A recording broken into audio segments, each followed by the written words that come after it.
दोस्तों EPFO higher pension को लेकर एक बहुत बड़ी न्यूज सामने आई है।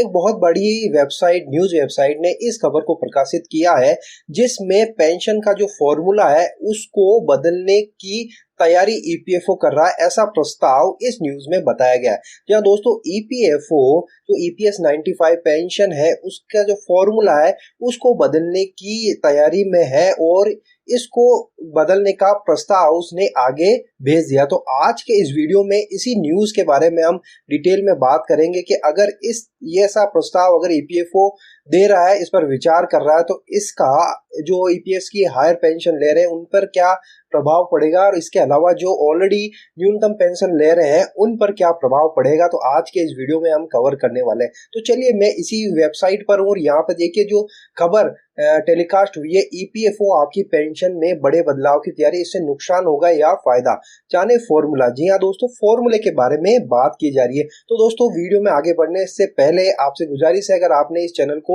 सब्सक्राइब नहीं किया तो प्लीज सब्सक्राइब कर लीजिए और बेल आइकन को हिट कर दिए ताकि इस तरह की वीडियो आपसे मिस ना हो। जो भी मैं हायर पेंशन या पेंशन के लिए वीडियोस लेकर आता हूँ, लेटेस्ट जो भी न्यूज होती है मैं आपको सबसे पहले प्रोवाइड करवाता हूँ। तो इस चैनल को सब्सक्राइब करके बेल नोटिफिकेशन को हिट कर दिए ताकि आपसे वो वीडियो मिस ना हो। और अगर वीडियो अच्छा लगे तो प्लीज लाइक जरूर कर दीजिएगा। तो यहाँ पर देखिए जो यहाँ पर बताया गया है, कर्मचारी भविष्य निधि संगठन मासिक पेंशन निर्धारण के मौजूदा फॉर्मूले में बदलाव पर गंभीरता से विचार कर रहा है।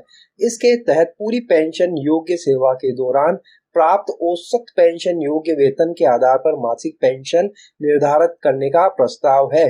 हालांकि इस बारे में अंतिम निर्णय पेंशन, उसके लिए भुगतान राशि और जोखिम का आकलन करने वाली एग्जीक्यूटिव की रिपोर्ट आने के बाद ही किया जाएगा। यानी कि अभी ये एक प्रस्ताव है, लेकिन इस पर फाइनल जो डिसीजन है वो जितना भी पेंशन के जो भुगतान राशि है वो इकट्ठा होने के बाद में और जो रिस्क कवर है उसको देखने के बाद में इस पर बड़ा फैसला लिया जाएगा। तो चलिए डिटेल में और बात करते हैं क्या इस न्यूज में बताया गया है। कर्मचारी भविष्य निधि संगठन ईपीएफओ मासिक पेंशन निर्धारण के मौजूदा फॉर्मूले में बदलाव पर गंभीरता से विचार कर रहा है। इसके तहत पूरी पेंशन योग्य सेवा के दौरान प्राप्त औसत पेंशन योग्य वेतन के आधार पर मासिक पेंशन निर्धारित करने का प्रस्ताव है। हालांकि इस बारे में अंतिम निर्णय उसके पेंशन, उसके लिए भुगतान राशि और जोखिम के आकलन करने वाली एक्चुअरी रिपोर्ट आने के बाद ही किया जाएगा।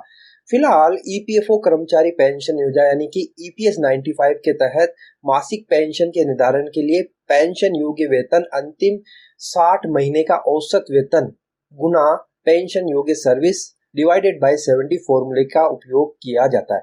यहाँ पर ये मैं आपको बता दूं, ये मोटा मोटी यहाँ पर ये समझाया जा रहा है कि जो ईपीएस 95 का जो फॉर्मूला है पेंशन कैलकुलेशन करने का, उसमें बदलाव करने की जो है प्रस्ताव दिया गया। यानी कि अभी तक जो फॉर्मूला था उसके अंदर क्या किया जाता था, जितने भी साल की आपकी सर्विस हो गई है तो जो लास्ट 5 इयर्स होते हैं उसका एवरेज लिया जाता, आपकी जो भी पेंशनेबल सैलरी उसका जो भी लास्ट 60 मंथ्स आपके हैं उसका एवरेज लिया जाता। इसके बाद में इनटू जितना भी आपका सर्विस हो गया है प्लस 2 इयर्स, अगर आपकी 20 इयर्स से ज्यादा की सर्विस, अगर आपके 21 साल की सर्विस है तो 23 साल लिया जाएगा और डिवाइडेड बाय 70 करके पेंशन कैलकुलेट की जाती थी। अभी तक यही फॉर्मूला चल रहा था, लेकिन जो अभी ईपीएफओ का प्रस्ताव है पेंशन कैलकुलेशन का, जो अभी इस न्यूज में विस्तार से बताया गया है कि अब ये क्या कर रहे हैं, पूरी सर्विस का एवरेज लेने का प्रस्ताव है पेंशन का। यानी कि जब से आपकी सर्विस है तब लास्ट तक जितना भी पेंशनेबल सैलरी रही है उसका एवरेज लिया जाएगा। तो ऑब्वियसली है जो पेंशनेबल सैलरी है बनेगी वो बहुत कम बन जाएगी। जी हाँ दोस्तों, क्योंकि हमें भी पता है जैसे जैसे हम आगे बढ़ते हैं, एम्प्लॉय आगे बढ़ता है सर्विस में, तो उसकी जो सर्विस होती है, उसकी जो सैलरी होती है पेंशन, जो भी बेसिक एंड डीए होता है वो बढ़ता चला आता है। तो जो लास्ट 60 मंथ का जो एवरेज होता है वो ऑब्वियसली वो ज्यादा होता है, तो एवरेज भी होगा वो लास्ट 60 मंथ का ज्यादा बन जाएगा। लेकिन अगर ये पूरे सर्विस की एवरेज सैलरी लेंगे तो ऑब्वियसली पेंशन कम बनेगी, क्योंकि हम भी जानते हैं स्टार्टिंग में एम्प्लॉय की सैलरी कम होती है, फिर धीरे धीरे बढ़ती है। तो अगर स्टार्टिंग से लास्ट तक का एवरेज लिया जाएगा तो वो ऑब्वियसली कम बनने वाला है, तो आपकी जो पेंशन है वो भी कम बनने वाली है। तो आगे देखते हैं आगे क्या बताया, जानने क्या है नया प्रस्ताव।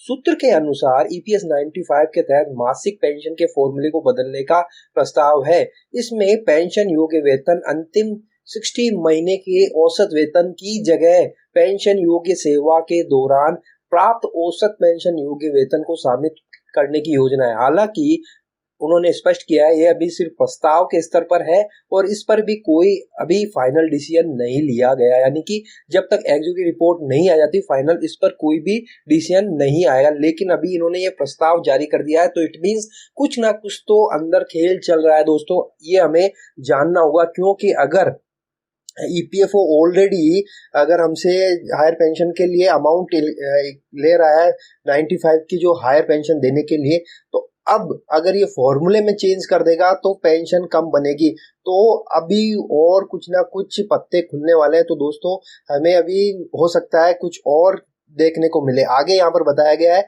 मासिक पेंशन का निर्धारण का होगा कम। जी हाँ दोस्तों, जैसे मैंने ऑलरेडी बता दिया, यहाँ पर भी बताया गया है कि उल्लेखनीय है कि ईपीएफओ अगर पेंशन के फॉर्मूले में बदलाव करता है तो इससे निश्चित रूप से उच्च पेंशन का विकल्प चुनने वालों समेत सभी की मासिक पेंशन का निर्धारण मौजूदा फॉर्मूले के मुकाबले कम हो जाएगा। जी हाँ दोस्तों, हायर पेंशन तो है ही है, इसके अलावा जो नॉर्मल पेंशन ले रहे हैं अगर वो भी इसमें शामिल हो गए तो दोस्तों जो पेंशन बन रही है वो और कम हो जाएगी। इसे एक उदाहरण से समझते हैं।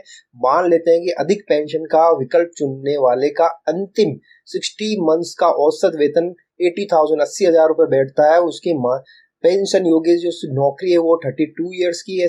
ऐसे में मौजूदा फॉर्मूले के हिसाब से यहाँ पर दिखाया गया है 80,000 इंटू 32 डिवाइडेड बाई 70,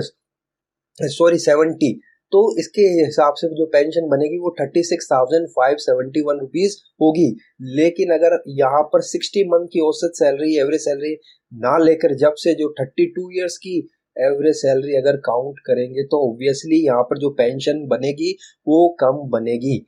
वहीं जब पूरी पेंशन योग्य सरकारी नौकरी के दौरान वेतन का औसत लिया जाएगा तो मासिक पेंशन निर्धारण कम होगा, क्योंकि नौकरी के शुरुआती दिनों में मूल वेतन महंगाई भत्ता कम होता था। जी हाँ दोस्तों, मैंने आपको ऑलरेडी बता दिया है कि ये बड़ा खेल चल रहा है। अब यहाँ पर देखिए, सुप्रीम कोर्ट ने उच्च पेंशन की डेडलाइन बढ़ाने को कहा था।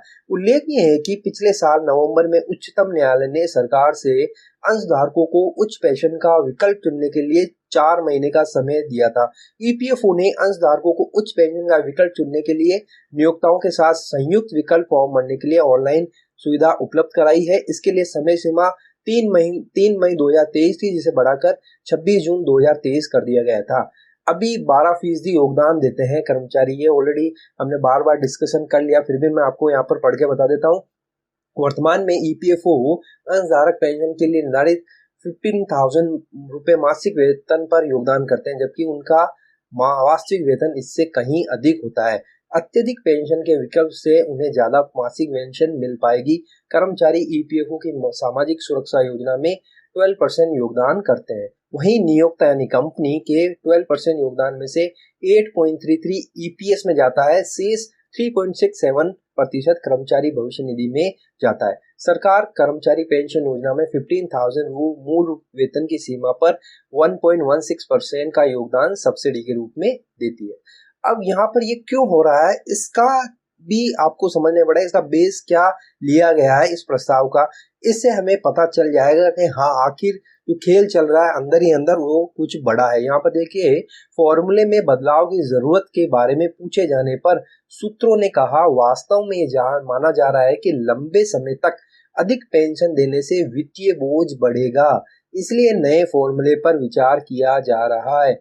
पेंशन कोष में पड़े 6.89 लाख रुपीस के कोष से जुड़े सवाल के जवाब में सूत्र ने कहा कि यह पैसा केवल पेंशन भोगियों का नहीं है, बल्कि ईपीएफओ से जुड़े सभी अंशधारकों का है और कर्मचारी निधि संगठन को सभी का ध्यान रखना है। उल्लेखनीय है कि ईपीएफओ की 2021-22 की रिपोर्ट के अनुसार पेंशन कोष में अभी 6,89,211 करोड़ रुपए जमा है।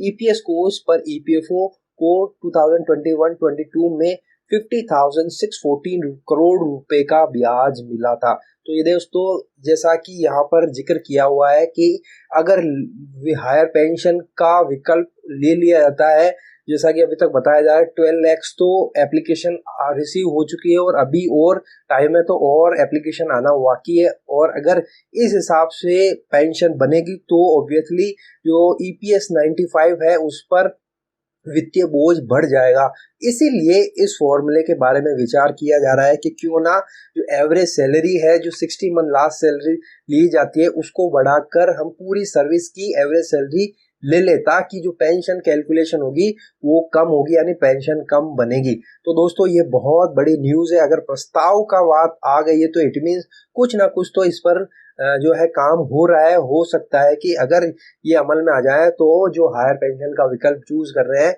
उनको जो है पेंशन कम मिल जाएगी। तो दोस्तों, मेरा तो विचार यही है कि आप सोच समझकर हायर पेंशन का ऑप्शन चूज करिएगा, क्योंकि अगर फॉर्मूले में कुछ चेंजेस होता है तो बड़ा आपका जो पेंशन जो जितनी भी बनने वाली है उससे काफी कम बन जाएगी। तो ये बहुत बड़ी न्यूज़ है, हाल ही में है। लेकिन वापस मैं आपको बता दूं, ये अभी एक प्रस्ताव है, इस पर फाइनल डिसीजन अभी तक नहीं आया है। लेकिन जिस तरह से वित्तीय बोझ का एक फैक्टर यहाँ पर जोड़ा गया है और बताया गया है, तो इस हिसाब से तो लग रहा है कि हो सकता है इस पर कुछ ना कुछ बात चल रही होगी। तो दोस्तों, जो हायर पेंशन का विकल्प ईपीएफओ लग रहा है कि देने के मूड में ही नहीं है, क्योंकि सुप्रीम कोर्ट के डिसीजन के बाद में भी वो काफी चेंजेस कर रहे हैं। कभी ये जॉइंट डिक्लेरेशन मांग रहे हैं, कभी वो पुराना डॉक्यूमेंट अपलोड करने के लिए बोल रहे हैं, कभी उसमें चेंजेस कर रहे हैं और कभी 1.16% एड ऑन मांग रहे हैं।